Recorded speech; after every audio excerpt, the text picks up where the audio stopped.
States, people are no stranger to political protest. Recently, the world has seen former NFL 49ers quarterback Colin Kaepernick take a knee during the national anthem to protest against police brutality and racial discrimination of minority groups. Protest itself is a political tool and unifying factor against controversial issues, but should be achievable in other ways than appropriating and profiting off of movements that are not culturally our own. Due to this problem, we chose to delve deeper and develop our main question of research, which is how has kneeling at the national anthem modernized political protest and opened the door to corporate backpacking for cultural gain? Social media has grown rapidly over the last decade, bringing change on a level that might not be achievable elsewhere. Protest has especially been modernized through online platforms by use of hashtag. For example, hashtag #I'mWithCap, hashtag Black Lives Matter, and hashtag HandsUpDon'tShoot are just a handful of the many hashtags used as a tool to represent racialized bodies and marginalized communities. Working as a podium, social media has the ability to disseminate, escalate, and enlarge the scope of social movements. Around half of Americans have engaged in some form of political protest or social-minded activity on social media in the past year, states researcher Monica Anderson and Sky Tu et al., authors of Activism in Social Media Age. Furthermore, the more people there are, the more strength and support you have to make change. Aaron L. Miller, writer of The Power of Sports to Change American Ideals, illustrates this. When Kaepernick decided to kneel in retaliation to police brutality and the oppression of minorities, he challenged Americans to 1. Rethink how sports play a role in politics, and 2. How politics are all around us. In many cases, the actual meaning and reasons for the protests are twisted into a negative perspective. For instance, when Kaepernick kneeled in protest, as stated before, instead of listening to the players about an actual issue involving systematic racism, they warped the issue into one about the military and the flag, observes authors at SB Nation NFL. Yeah, getting the word out to everyone of a protest is unrealistic. Kaepernick's protest did not lead to changes in people's minds and hearts, but did influence the power of protest. Continuing, Yarmy Mar Bonella and Jonathan Rosa, authors of Hashtag Ferguson, state disadvantages of Twitter activism as fleeting by nature and inherently aggregative. Social media's reach does limit violent personal confrontations, but the internet will not last forever, and neither will the ways protests change.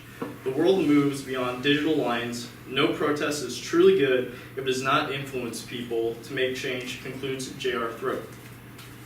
Secondly, controversies as shown by the modern media are accumulated by corporations to increase profit margins using celebrity endorsements.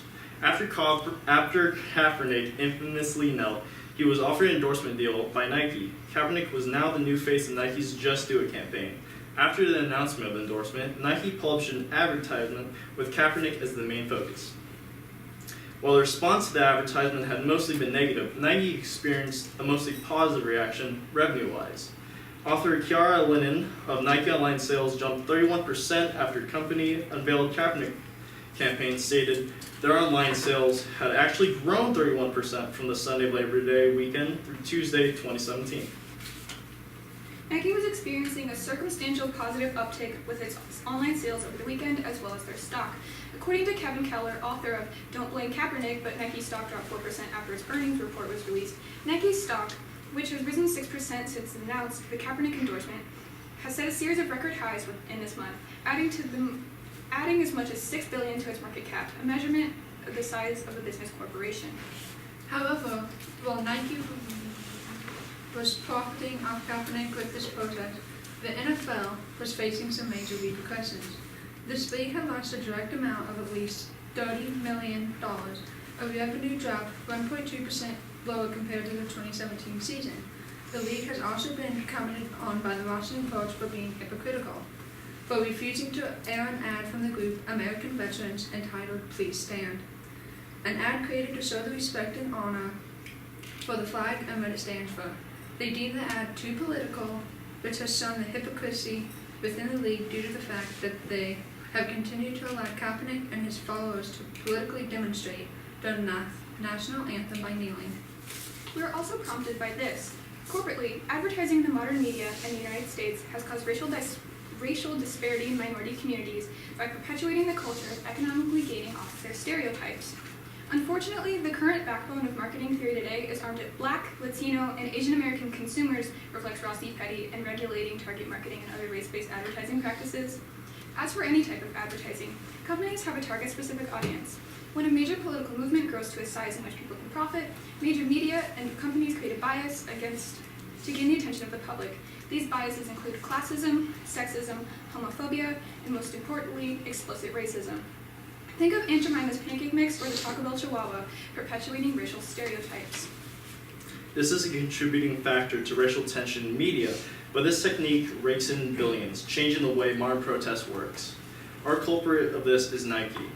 But movements such as kneeling and Black Lives Matter do not belong to Nike. As this is done, modern political protests have been shaped to fit the way we advertise and vice versa.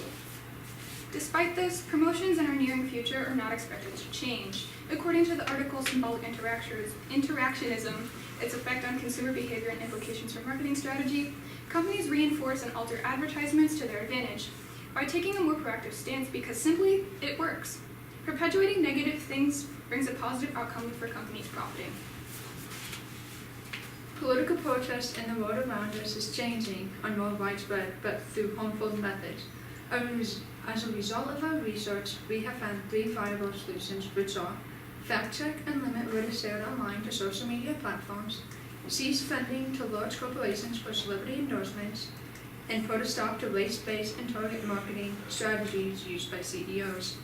Continuing this, fact-checking what is said online before resharing it could be a simple solution to a looming issue, but more complexly, hiring moderators and developing AI for each social media outlet to check facts, data, and statements would take hold of the issue as a whole. By doing this, the spread of misinformation and political solutions would be limited while it is still allowing social media to act as the platform it is. As stated in the article, #Ferguson, social media itself is a site of both political activism and social analysis. The internet will always remain a place for activism and media representation in the future, but what is said online should be honest to who reads it. Another potential solution could be limiting funding to large corporations to keep them from using social and political issues combined with celebrity endorsements in their advertisements to increase their revenue. Limiting a company's choices on whether or not the celebrities and issues they're combined together in their advertisements really are worth the risk of a financial loss. With limited funds, corporations would not have the budget to afford household name celebrities to use in their advertisements, thus making target demographics turn away from the advertisements corporations decide to air. Celebrities, without pay, should be able to make their own decisions on what or who to endorse. You're a CEO. Stop talking like a political activist, laments the Wall Street Journal. Another potential solution would be to stop race-based marketing strategies by restricting public stances made by companies in order to raise their appeal to culture and also raise their cash flow simultaneously.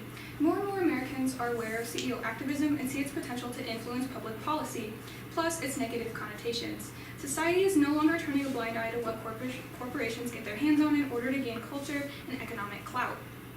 Racial and ethnic minorities are underrepresented but also misrepresented in modern advertisements pertaining to protests, explains the Michigan Journal of Race and Law. By stopping and controlling what CEOs and corporations can do, ill-advised advertisements targeted groups would no longer face significant harms defined by race. To conclude, in just the past 2 years, young movements and protests have reinvigorated confrontational politics. Twitter hashtags, celebrity endorsements, and race-based advertisements are just a few examples of how protest is changing. Consumerism has demanded that symbolism and promotion be used to wrongfully grow movements with the expansion of modern protest. The problem here is self-evident. Protests such as kneeling at the national anthem do not and will never belong to major corporations like Nike, but their grasp on them is still there. If we continue to provide unsuccessful and inefficient substitutions for advertising, corporate companies will continue to backpack off easy-to-reach cultures as long as it lives.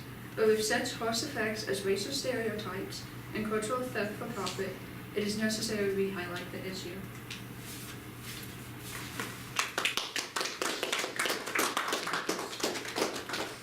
Hey, Michael. Describe how the content of the team presentation was changed as a result of group discussion. Well, when we were making our presentation, there were many things that we changed. For instance, when we were doing this, I am our economic lens, and so I started to then, I was talking about, you know, money, revenue-wise, and everything like that. Then I started to dwell deep into like their lenses, which is cultural, social, and ethical. And as a result of that, they looked over it and they changed it. So then I focused primarily more on like economic and economic lens. I started talking more about factual stats and of these companies and so forth. Cora, what is an example of a compelling argument from one of your peers' individual reports that you decided to exclude from your team presentation, and why? I would say we excluded some stuff from Alex's paper that were really interesting. She had, like, in the presentation we didn't talk too much about the ethical, but she had a lot of, like, nice information that we decided to exclude because we thought that it was, like, it was important, but it wasn't super, and we needed to focus on the cultural gain, which is economics, and the modernizing of protest. Alex, what is a way in which your team's resolution makes you think differently about your own individual research?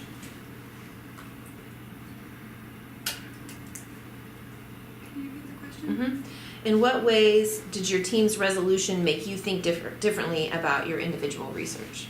With our team's resolution, when we came to the final one, completely excluding CEO, like, interaction with advertisements.